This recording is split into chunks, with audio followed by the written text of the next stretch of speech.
Hai teman-teman, selamat datang di channel artikel YouTube. Channel pertama cerita Kenshin. Kali ini admin upload lagi ya. Terima kasih. Kisah pemuda kaya, anak bos besar, pemilik 73 perusahaan, yang menjadi cleaning service. Episode 670.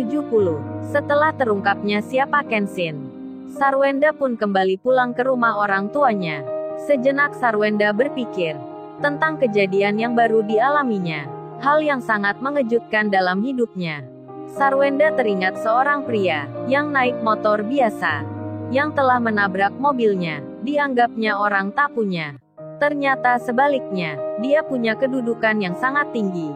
Orang kaya sekali, namun tak menyombongkan diri. Sarwenda mengambil pelajaran dari apa yang ia temui.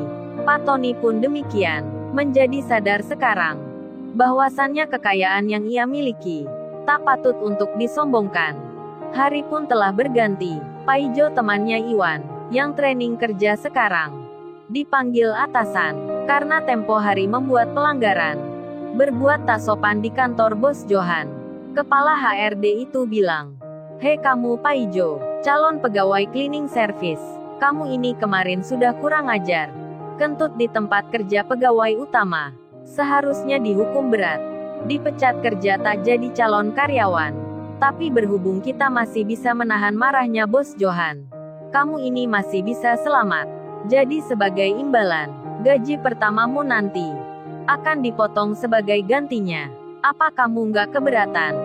Gajimu dibayar setengahnya, daripada kamu dipecat jadi pengangguran. Kan mending berkorban. Siapa tahu kamu nanti akan naik jabatan, dapat gaji yang besar, kan masa depanmu bisa cerah."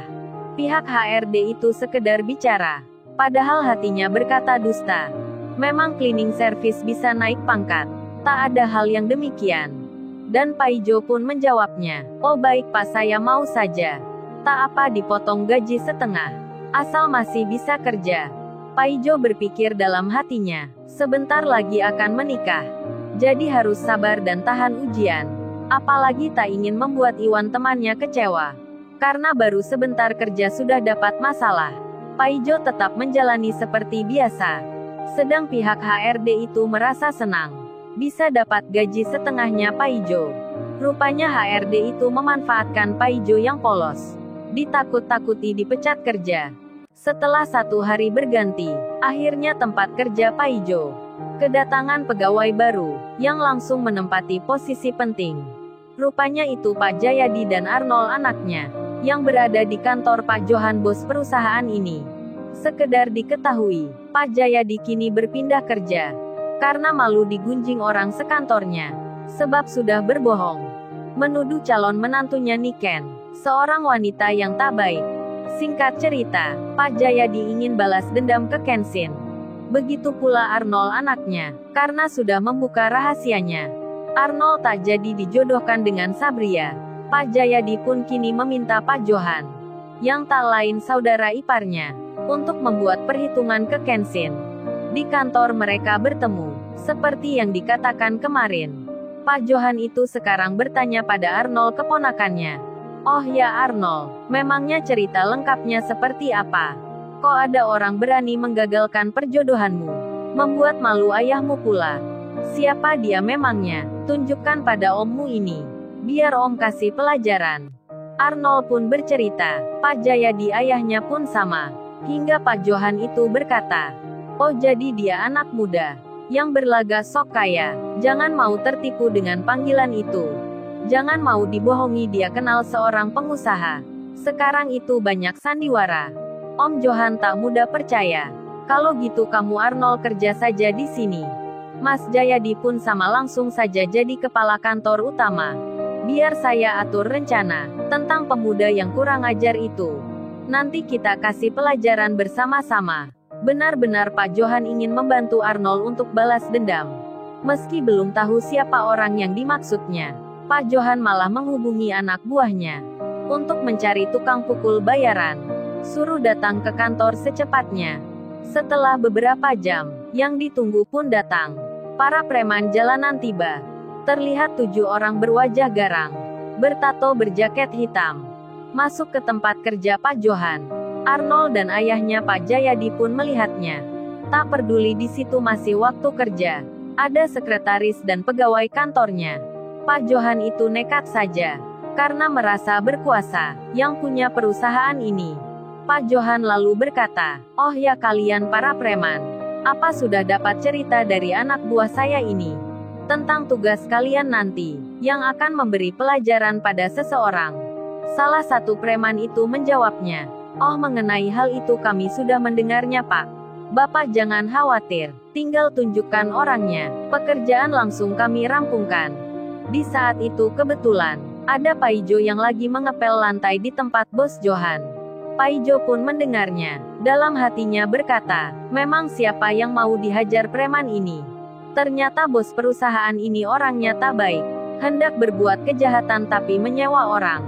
Paijo mulai tak suka, karena merasa dulu, desanya pernah diancam preman. Diancam bos perusahaan pula. Dan Paijo sambil bekerja, secara diam-diam mendengarnya, hingga terdengar nama tak asing baginya. Yang jadi target para preman ini, disebutkan nama Kenshin, yang harus diberi pelajaran. Paijo kaget mendengarnya. Terkejut sekali dirinya, bukankah nama itu nama yang sama dengan teman baiknya Iwan? Paijo pun semakin antusias menyimaknya. Singkat cerita, para preman itu akan ditunjukkan Arnold nantinya. Pak Johan juga menyewa mata-mata. Saat Kenshin ada di luar, langsung saja diberi pelajaran. Perintah itu dikatakan, Pak Jayadi dan Arnold pun senang. Paijo yang merasa curiga, tanpa berpikir panjang, akan memberitahu ini ke Iwan. Setelah waktu kerja berakhir, Paijo pun segera menelpon Iwan. Tapi setelah dicoba berkali-kali, nomor Iwan tak bisa dihubungi. Karena dirasa penting, Paijo langsung saja akan mendatangi Iwan untuk menyampaikan apa yang didengarnya. Paijo langsung naik angkutan menuju ke rumah sahabatnya, maksudnya rumahnya Ririn istrinya Iwan. Hingga jam 5 petang, Paijo kesasar ke alamat rumahnya orang. Seseorang yang tak dikenalnya. Rupanya Paijo salah menulis angka dan nama jalannya. Hingga diturunkan bapak yang punya angkutan ke sebelah jalan raya.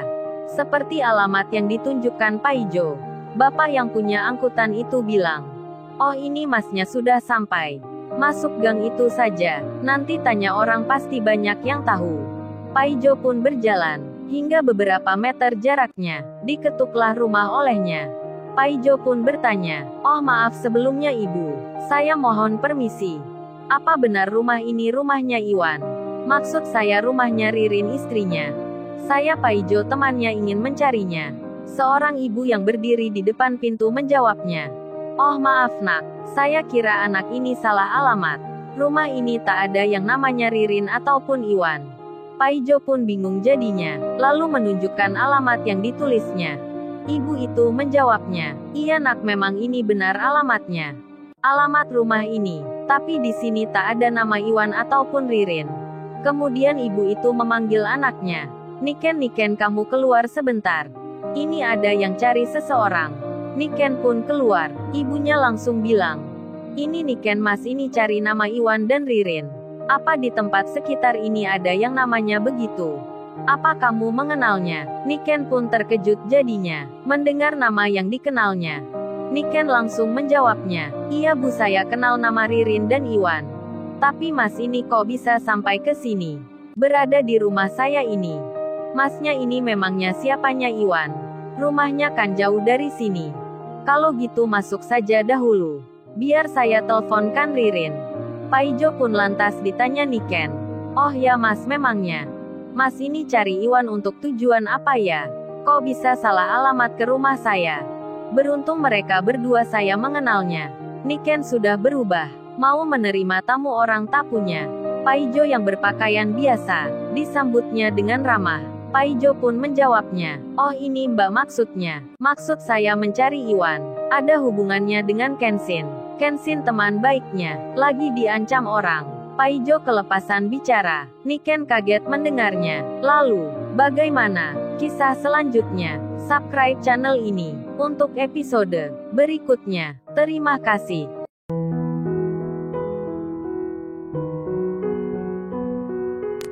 Jangan lupa ya guys, untuk kelanjutan ceritanya ada di artikel YouTube. Jangan lupa subscribe ya guys, dan tekan notifikasinya